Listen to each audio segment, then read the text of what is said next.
Welcome to today's episode of Pacifica Ripples Shop Local. Today we're in North Saanich and we're going to be exploring North Saanich for the next few days, possibly a week.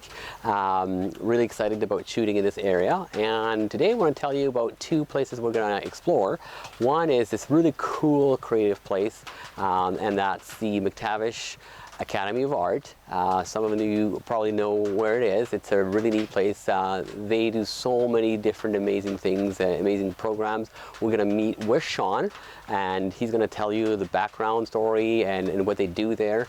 The Academy's been the recipient of multiple awards for what they do, including Newsmaker of the Year for the Saanich Peninsula Chamber of Commerce. And so we're really excited to show you what's at the McTavish Academy of Art. And then we'll go to a neat little local place. We'll meet Laura at Snowdon House and what she does there with some of the amazing gifts that she makes. She makes these amazing vinegars right from the location, Douglas fir vinegars and other types of vinegars. She has these prepackaged recipes that are sort of super easy for people to use and yet come up with gourmet food. So anyways, really excited to take you there today and explore North Saanich with me this week, and look forward to showing you around.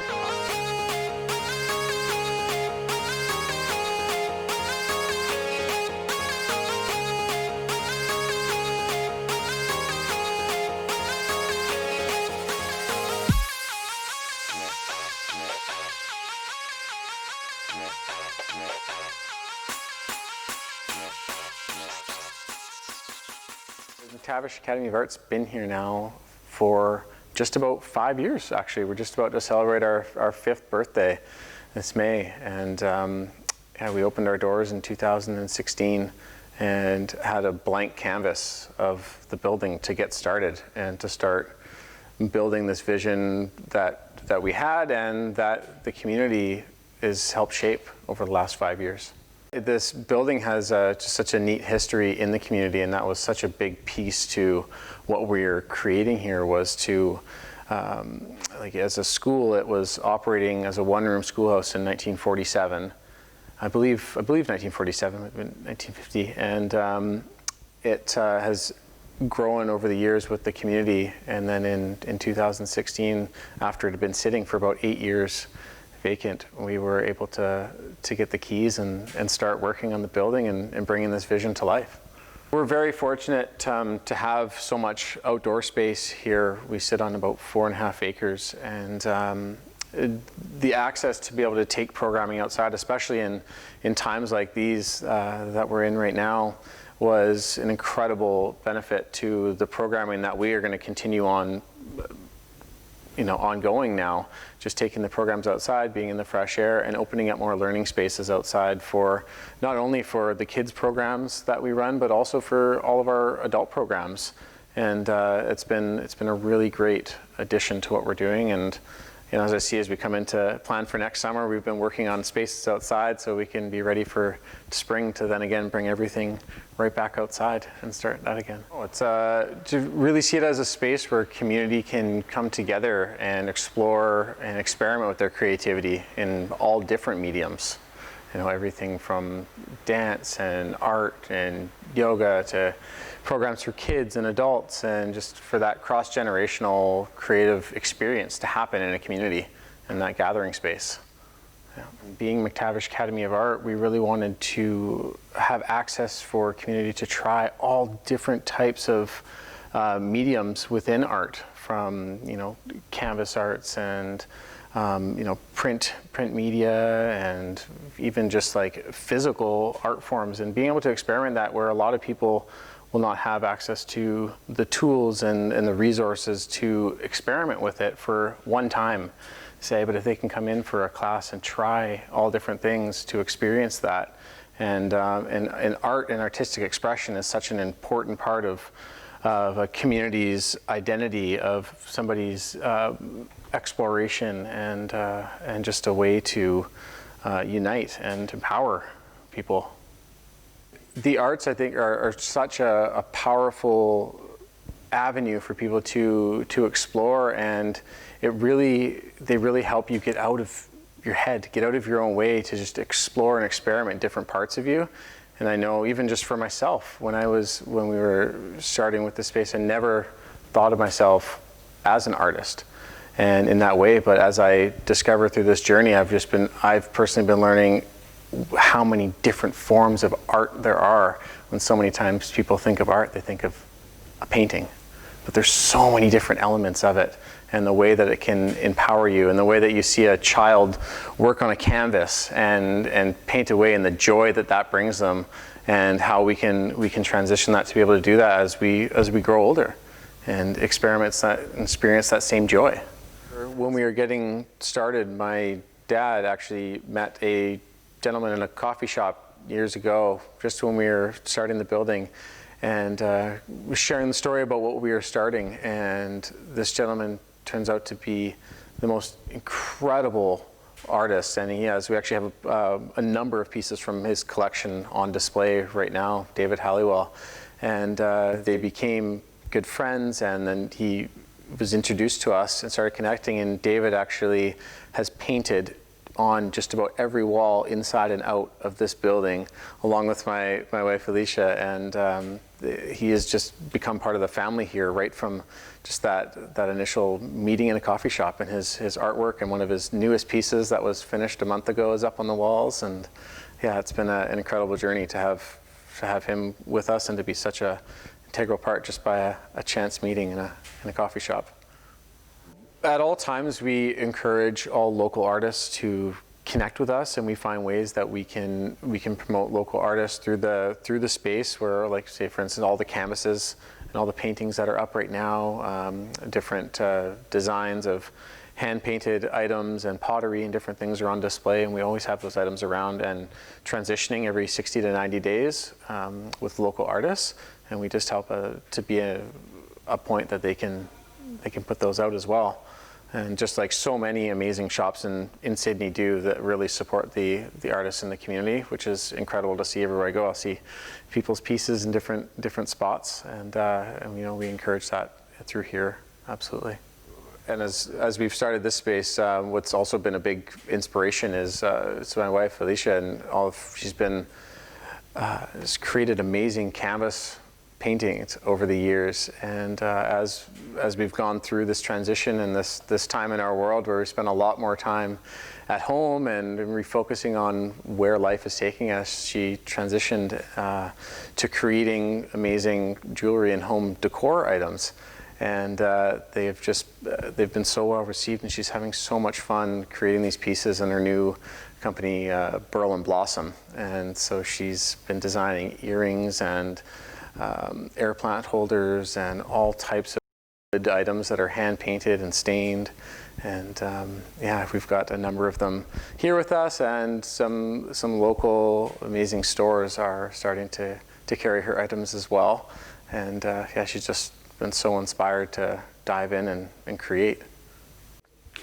As many people experience the Academy and they come here maybe for the first time, they don't realize sometimes how connected everything that happens here is to family, and how we create. The space was created by our parents and brothers, sisters, friends, community coming in, helping us paint walls and fix things. And I mean, my dad is even out here with my brother 5-6 days a week working on the property and tending to the grounds, and we're working together on pieces there. And my friend Andrew, we've been friends since we were about 7 years old, and he's started his Access Acres out back and creating fresh market produce and food boxes. So it really is family that's brought this space to life and continues to see it grow. And that's what's really special, we feel, about here, is that we can all work together and create a fun community space. One of the big pieces that has helped us transition during this time and adapt to the changing world is that when we closed back in near the end of March, we were closed for about 4 months, and we transitioned to making art kits that community could we could drop off, and they could work on creative projects at home. And we had so many great local art companies that helped boost that off the ground and get different packages together. And that's just continued to evolve over the last few months. And now we've launched over 15 different types of art kits that can be created at home, and been able to set up now our shipping to be able to ship them across Canada. And that's been an amazing piece to help us through these times, as we've had reduced in-person programmings, and a way for family and everybody to stay connected and work on those creative projects at home too. So that's been a really fun project that we've been diving into, and we've been having a blast creating it.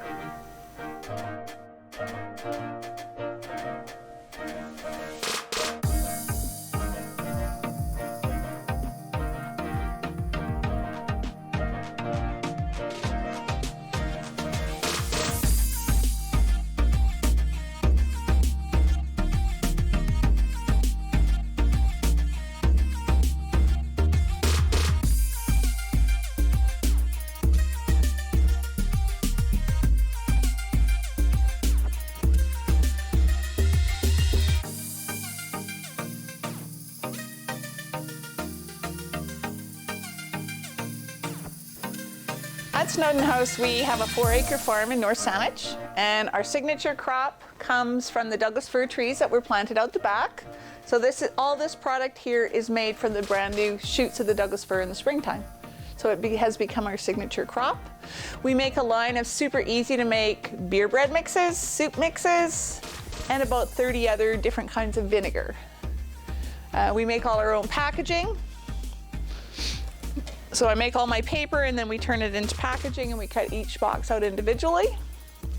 Well, the packaging, I've developed a fusing process. So this piece of paper starts out with a paint layer.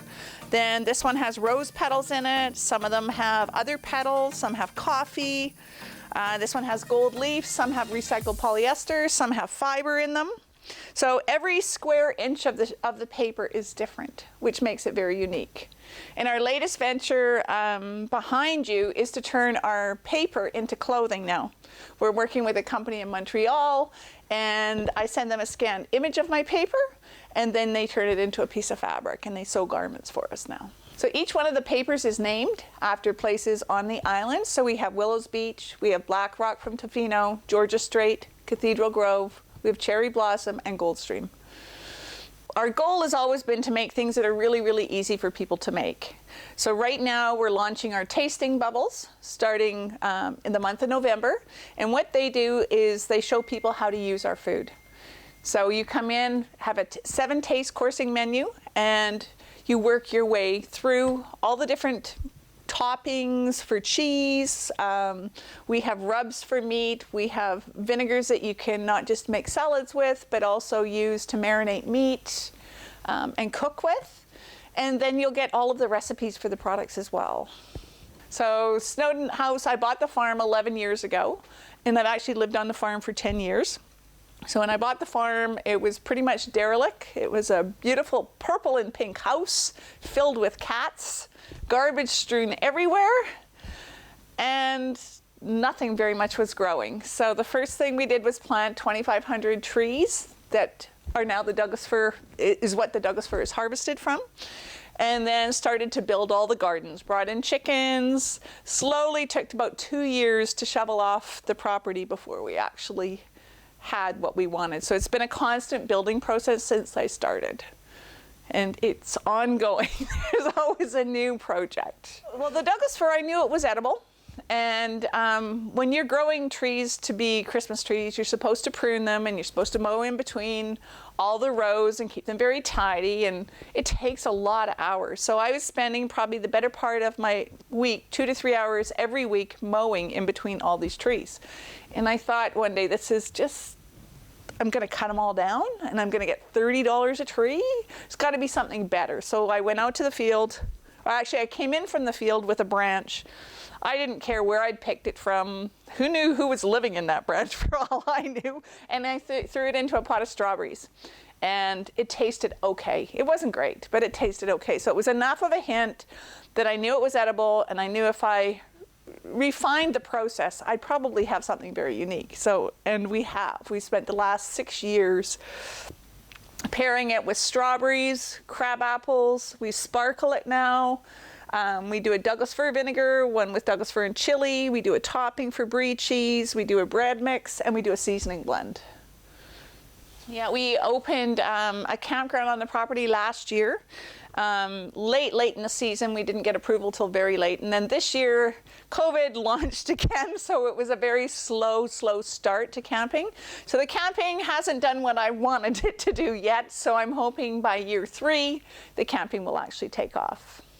And we also operate as a bed and breakfast, so we had to rechange and refine that because now people can't sit around my kitchen table and have breakfast.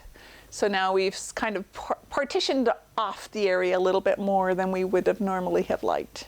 My key thing in going forward is we are going to continue growing more and more of the product that you will see as a finished product for us. So if I take you over to the vinegars, now grow our own roses, it's our apples, it's our rhubarb, it's our lemon verbena herb, it's our blackberries, our nasturtiums, a neighbor's pears, and our lavender. So more and more you'll see us go to the things that we can actually grow. So from our fields to your table, and then we'll give you all sorts of ideas on how to use them.